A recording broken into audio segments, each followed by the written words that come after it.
G'day guys, Jason here. Today I'll be showing you how to erect a timeless fencing system through a gully like I have in front of me here, step by step, and why you erect it this way.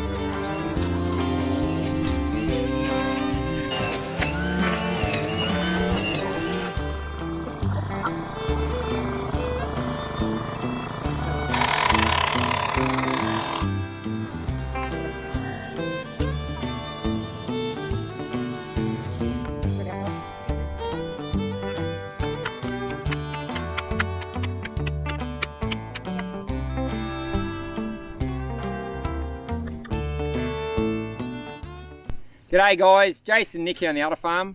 We're actually on the Udderfarm property this morning. I've got Nick on the back of the camera. Hey everybody. So like I mentioned, today we're going to set the gully system up using timeless fence posts. So what I'll do first is I'll show you how to set the string line up that I found the easiest way and most convenient way to get the centre of your gully. The easiest way I found to set the string line up is, you can imagine if we had the string line starting at this H post all the way across to that H post over there. This span is 30 foot wide and the depth from the middle to the top of the ground is 7 foot, and then you've got another 3 to 4 foot of H posts on top of that.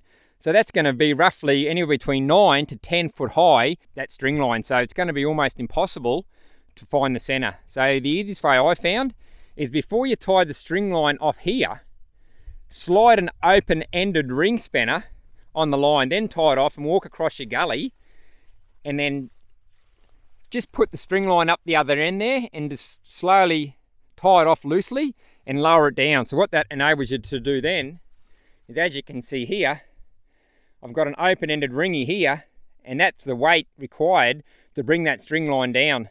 So that's going to be the position of my H post now, and I work off that line. That string line then enables me to bring every other post off it square at a workable height. The next thing we'll do is we'll set these posts, these T-posts, down on the slope. This is quite steep. This would be 40 degrees. So if you put them straight down, vertical like that into the ground, what's going to happen then is, because you're running the line down the hill, you're going to run your line that way, and when you go to pull or strain your wire, the wire, if you can see here, is going to catch on this top corner and the bottom corner of this H post. So it's going to catch. When you've got multiple, we're going to be pulling through about 60 or 70 posts. When you got that much pressure stopping the wire coming through, it's not going to slide through. And if you, over time, if you keep pulling it, you're going to wear in a slot or groove in that hole. Not that it hurts the post, but you want it to be easy to slide through, so it's easy to get the tension you require without resistance. So with these T-posts, the recommendation from Timeless is to throw them 90 degrees into the ground with the contour of the land.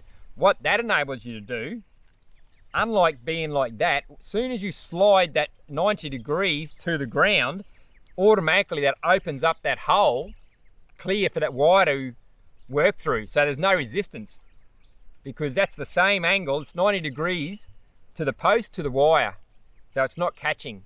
So this is precisely why I made this angle up. Regardless whether I'm building the fence on the flat or a slight angle or a big angle or big slope like this, when I use this every time, I know this T-post is going 90 degrees to the lay of the land, and that's predominantly why I built it. So you'll see us just put this one in with a petrol rammer. I got down 3/4 of the way and then it got hard. So I just put the petrol rammer down and I knocked the last quarter in with a sledgehammer. And as you can see, that's perfectly 90 to the ground. So that wire isn't going to catch, it's going to slide through there easily. So make yourself a jig if you're going to do timeless posts, particularly or especially. It's important when you're on a hill like this, and then it makes wire straining so much more easier. So we'll go ahead now and we'll put the other side in and we'll get stuck into the bottom. We put in both those 1 3/4 T-posts now on the slopes coming down. And in the bottom here, as you can see, it's a pretty flat section coming across here. That'd be 6-7 foot wide. If this was just coming straight down to a point and coming out and there was no flat section, I could get away with putting one H post in the bottom here. but because it's such a big flax section, you can either put 2 H-posts, one across there and one there, with a T-post in the middle. But I'm going to put my H-post in the middle, and I'm going to use 2 1/8 on the edge. So right, you need to find where this corner, where the slope finishes, right here, and when it flattens off. So I'm going to put a 2 1/8 in there, because it goes 2 foot in the ground. The other 1 3/4, they go 1.5 foot. So this will give me more support when I'm straining. So we'll get prepped up now, and we'll put these 2 1/8 right where the intersection of the corner meets this flat. And this is the gully I done a few weeks later. As you can see, I used the 2 H posts on this one right on the corner where it flattens out and starts to go up this steep embankment on both sides. This is the timeman's recommendation, to put them at the base before they run up. There's no way these are going to pull out, because they're 30 inches into the ground with 80 pounds of cement in each post. Those other ones I did, I got the H post in the middle and the 2 1/8 of the bad boy range T posts on the outside. There's a chance of pulling them out, but I wouldn't think so. But this is a timeless recommendation, and because this is a lot wider and a lot steeper, this is the option I used here, so I know these won't pull out of the ground.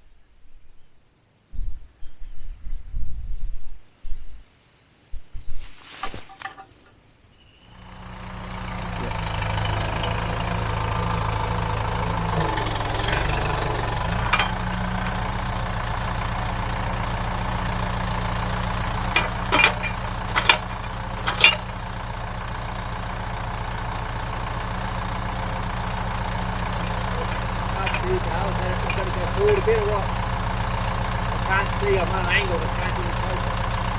You right? Yeah, you're right on the edge. I can't physically see the water going in.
So that's it, that's all ram now.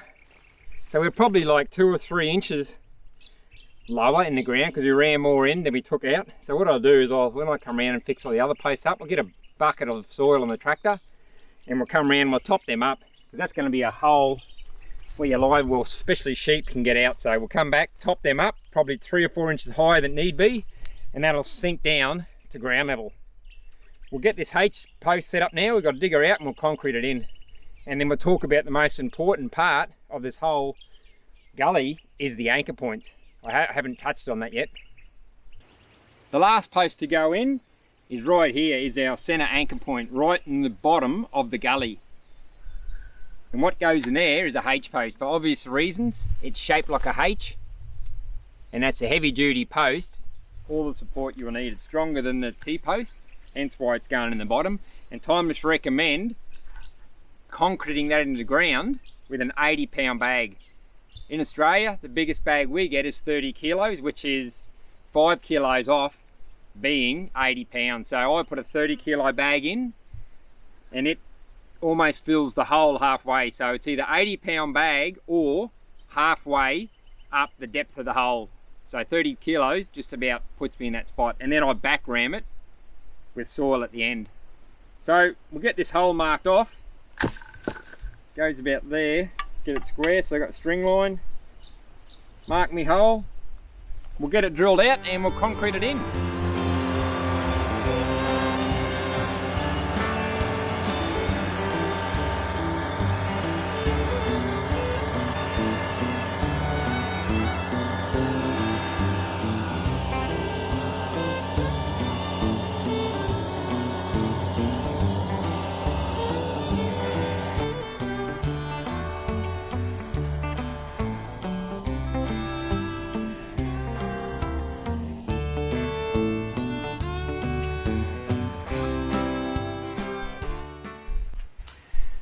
Okay guys, if you've been on the channel a while and haven't had a chance to subscribe, hit that subscribe button. It should be our business logo or Udderfarm logo. It should be in one of the corners down the bottom. And if you like the content, what we do on the channel, hit that like button. Leave any comments, because I'll respond to any comments you got, whether it be this video or any other videos. Leave a comment and I'll answer them. Also, if you want to be notified of when we put new videos, hit the bell, the notification button, and it'll go straight to your email. So all you guys in Australia, jump on subscribe. All you guys overseas, if you can hear me, hit that subscribe button. Helps build the channel. And also we know the content you guys like. Thank you.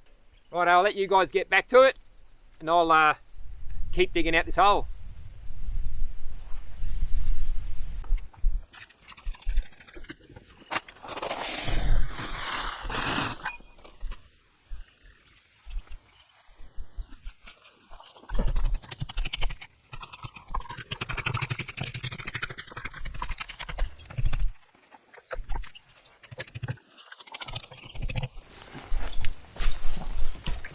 Tip a bit of water in your hole, guys.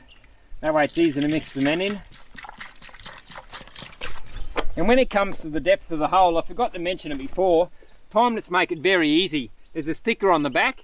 I think nowadays they actually got an ink. They roll the label on with an ink roller. So you bury it to the depth of the sticker or the ink label, which sits directly on the back of the hole, which is there. I know, put the last bit of this bag in now.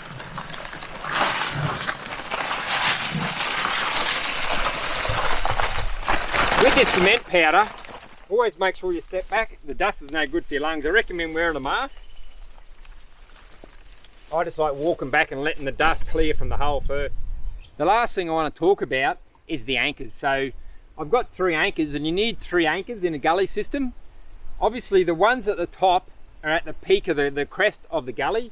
So there's this one H post on this side and the H post on the other side. The reason you need them is because when you're straining the wire is going down that gully. So it'll want to, as you strain it, it'll want to pull the post into the ground. So that's why you need a H post, and same again, 80 pounds of concrete, and concrete them in, both on the top of the gully. That way, when you're straining, it can't push that post down into the ground. And this is the one in the bottom of the gully. So it's going to want to do opposite to what the 2 top ones do. So they're wanting to push down. Because this is in the bottom, as you start straining the wire through here, the wire wants to go up in line, because the majority of the wire is up above this point. So this is the lowest point. It'll try and, as you strain, pull this post out of the ground. So that's why that has to be concreted in with a H post, 80 pounds, to resist the temptation of pulling that out of the ground. That's it, we're done. I'll let this concrete overnight to cure a bit, enough to firm up, and then tomorrow I'll come back and ram it with dirt. So I'll do a separate video on running the wire down the track. So have a good morning, have a great afternoon, and a terrific evening, guys, wherever you're watching this from, and we'll catch you later.